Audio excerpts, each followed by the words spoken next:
I'm going to show you today how to set up a Zoom meeting for your class and also how to set up a few security parameters to make sure that nobody enters your class who doesn't belong there. And if you look under the Google Drive, under latest news and also under Zoom, I shared with you a best practices for securing your virtual classroom. There's the link, and here it is. So here are some good tips that I'm going to be going over to control the class, but we'll go through it right now, step by step. So I'm in Zoom. I'm going to go to my account, and I'm going to schedule a meeting. So a lot of the stuff you've been through, I'm going to go through it quickly, but I'm going to show you a couple steps on how to make it secure. I'm going to call this Mako 361. You can describe the meeting. You know, it's a meeting, but it's probably going to be a class for you, right? So I'm going to make mine today, 5 o'clock for 1 hour.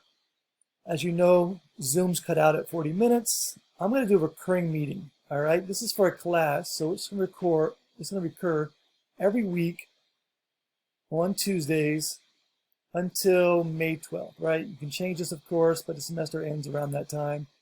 So there's that. One way to secure a meeting, a class, is to require a password.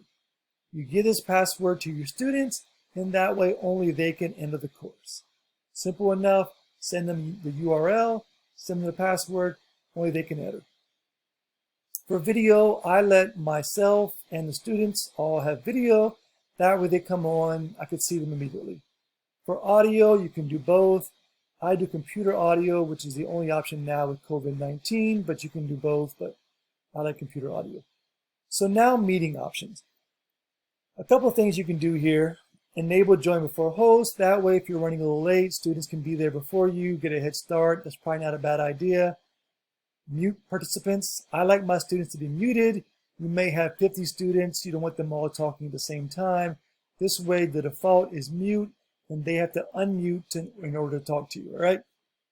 So the next step is a good one to make sure that people belong in the class. So I do this for my classes from now on, and what this means is that students cannot enter the class until you allow them to come in.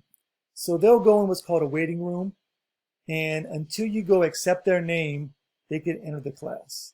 It worked out well for me with my students of about 30 people in the class. If you have a class of 200, 100 students, it may be too many for you to manage a waiting room, but that's another thing. So that and the password are two things you can do immediately. So I'm not gonna save this. This is just a test thing, okay? So I'm gonna cancel this, and I'm gonna show you how you can retroactive a class. So here I have Mako 101 in one of my meetings already I have. I'm gonna go to this and I'm going to edit it. I'm gonna edit all meetings, right? Because I wanna change everything. So the only thing I'm gonna change, I probably did it earlier, is enable waiting room. So I'm going to do that. So now my next class and all classes are going to have this waiting room thing. I could also come now and require a password. I'm not going to, but you can do that. Just make sure you give your students the password. Makes sense? I'm going to cancel this. You can also add it to your Google Calendar, right? And you save it, and over here is information. So let's say you go to Google Calendar and you don't add your guests, your student stuff. I come over here and I highlight this. You know, the Zoom meeting ID is all they're going to need, the URL. And I'll cut and paste that into Moodle. I'll send my students an email through Moodle. And so far, it's worked out fine with that. All right, one more thing I'm going to show you. I'm going to go to Zoom. I'm going to host a meeting. Let's see, I'm trying right now with video off. I don't want you to see my picture.